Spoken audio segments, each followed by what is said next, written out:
அன்பர்களே, இயேசு கிறிஸ்துவின் நாமத்தில் என்னுடைய அன்பின் வணக்கங்கள். இன்றைக்கும் உங்களை சந்திப்பதில் நான் மகிழ்ச்சி அடைகிறேன். ஒரு விசை கர்த்தர் நம்மோடு கூட பேசும்படியாய் நம்மளை ஒப்பு கொடுக்கலாமா?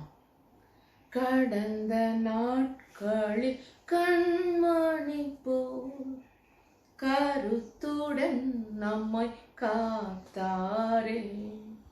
கடந்த நாட்களில் கண்மணி போல் கருத்துடன் நம்மை காத்தாரே.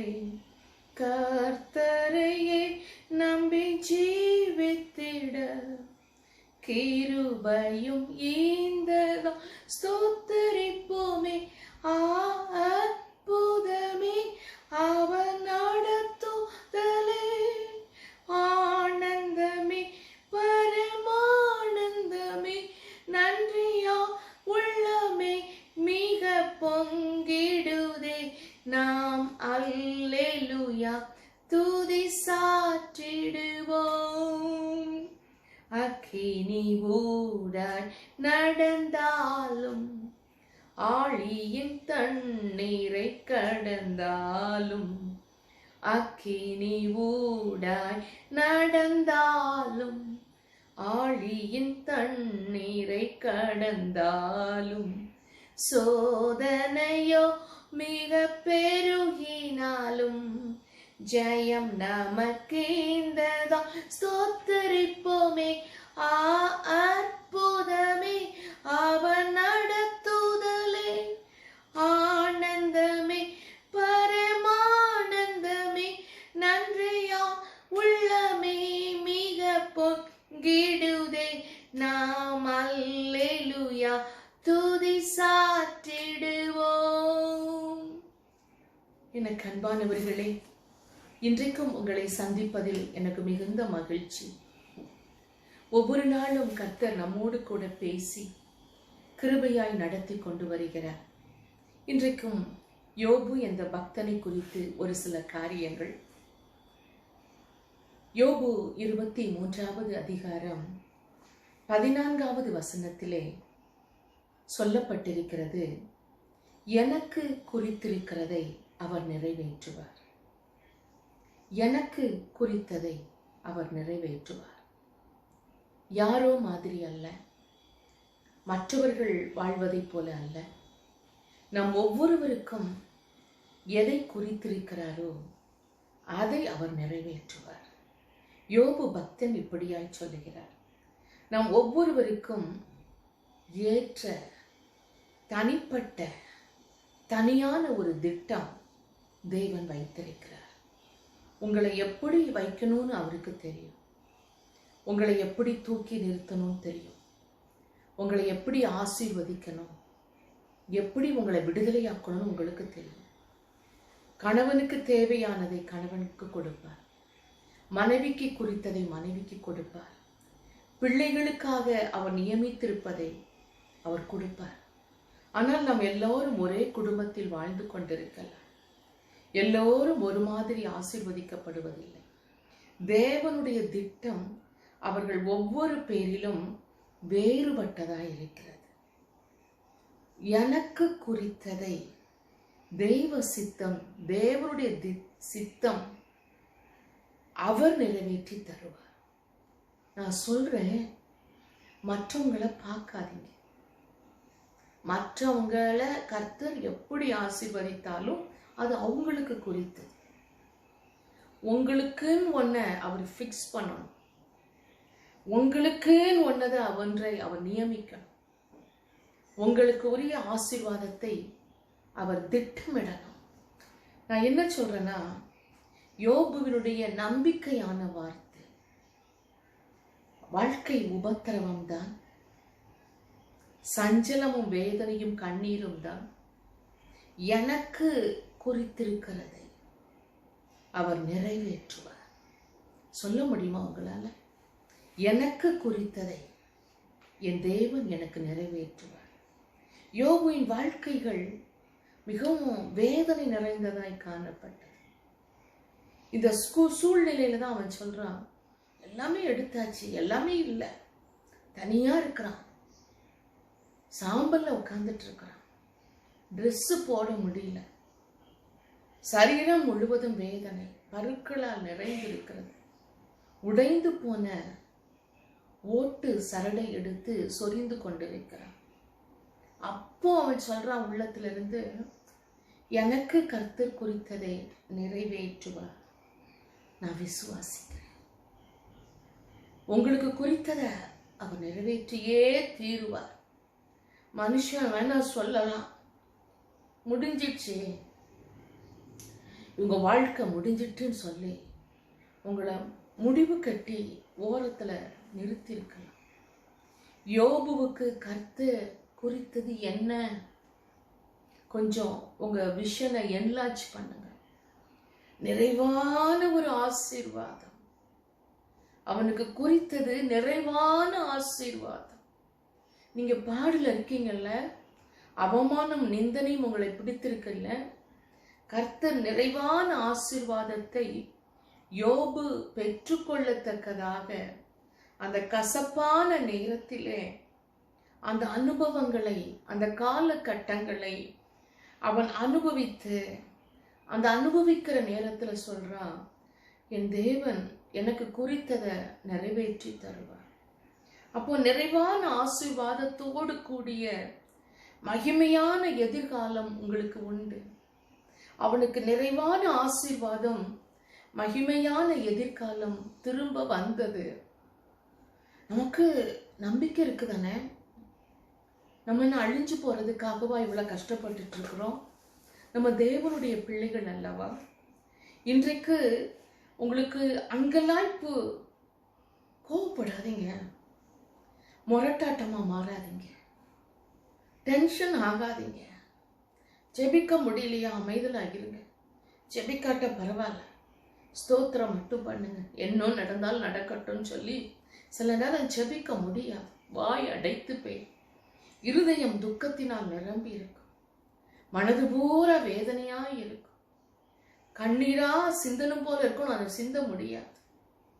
நான் சொல்றேன், அதற்காக டென்ஷன் ஆகாதீங்க, அமைதலா இருங்க, அமைதலா இருங்க. உங்கள் தவிப்பை கர்த்தர் பார்க்கிறார். நீங்க தவிச்சிட்டு இருக்கிறத, நீங்க வேதனைப்படுறத, உங்க வாத ரொம்ப கடினமான ஒரு வாத, பெருமூச்சு மட்டும்தான் வருது, கதறணும் போல இருக்கு, வேதனையா இருக்கு, ரொம்ப கஷ்டம்தான், யாருமே இல்லையே அப்படின்னு சொல்லிட்டு இருதயம் அங்கலாய்த்து கதறுது. நீங்க போற வாத ரொம்ப கஷ்டம்தான். வாதை உன் கூடாரத்தை அணுகாது, பொல்லாப்பு உனக்கு நேரிடாது. அந்த வாதை உன்னை அணுகாது, பொல்லாப்பு உனக்கு நேரிடாது. யோபு 23வது வசனத்துல, அதிகாரத்துல 2, 3, 4 வாசித்து பாருங்க. அவ்வளவு ஒரு வேதனை, அவ்வளவு ஒரு கசப்பா மிகுந்த ஒரு வார்த்தை, அங்கலாய்ப்பு. இப்படி நடந்துச்சு, ஐயோ என் லைஃப் இப்படி போயிடுச்சு. உட்காரும் போதும், நிற்கும் போதும், நடக்கும் போதும் ஒரு துக்கம், ஒரு தவிப்பு, என்ன செய்தும் தெரியாம குழப்பம். சாப்பாடு வச்சா சாப்பாடு பிடிக்கல, சாப்பாடை பிடிக்காம ஒரு வெறுப்புல சாப்பிடாம இருக்கிறது, கசப்பான அனுபவத்தினால வார்த்தை வராம கஷ்டப்படுறது. எனக்கு அன்பானவர்களே, எனக்கு அன்பானவர்களே, இதுதான் உங்க நிலைமையா? இதுதான் உங்க லைஃபா? யோபு தேவனோடு வழக்காடுகிறார். யோபு தேவனோடு வழக்காடுகிறார். யோபு 23வது அதிகாரம் 10வது வசனத்தை வாசித்து பாருங்கள். நான் போகும் வழியை அவர் அறிவார், அவர் என்னை சோதித்த பின்பு நான் பொன்னாக விளங்குவேன். ஹல்லேலூயா. அவர் நல்லா தெரியுது, நான் போகிற வழியை அவர் அறிவார். என்னை நல்லா சோதிச்சுட்டே இருக்கிறார். ஒவ்வொரு நாளும் பிரச்சனையா இருக்கு. இதன் பின்பு நான் பொன்னாய் விளங்குவேன். உங்களை சோதிக்கிறாரா? தினசரி பிரச்சனையா? தினசரி ஒரு பாடா? விசுவாசத்தின் மேன்மைதான் பொன்னாக விளங்குவது. நீங்கள் பொன்னாய் விளங்குவீர்கள். இயேசுவின் நாமத்தில் நான் சொல்லுகிறேன். என் கால்கள் அவர் அடிகளை பற்றி பிடித்ததுன்னு சொல்றார் யோபு 13, 14, 11, 12 அந்த 23வது அதிகாரத்துல என் கால்கள் அவர் அடிகளை பற்றி பிடித்தது. அவருடைய நெறியை விட்டு நான் சாகாமல் அதை கை கொண்டேன். நான் சொல்றேன், டென்ஷன் ஆகி இந்த சோதனை நேரத்துல அவரை விட்டு போகாதீங்க. யோபு அவரை விட்டு போகல. அவர் பாதத்தின் அடியில கிடக்கிறார். கால்களின் அடிகளை பிடிக்கிறார். அவருடைய நெறிகளை விட்டு விலகாமல் எங்கேயும் சாயாம அதை கை கொள்ளுகிறார். கவலை வரலாம், துக்கம் வரலாம், பிரச்சனை இருக்கலாம், ஜபிக்காம கூட இருக்கலாம். ஆனா அவரை விட்டு நீங்க விலகக்கூடாது. அவர் உதடுகளின் கற்பனையை விட்டு நான் பின்வாங்கவில்லை என்று சொல்லுகிறார்.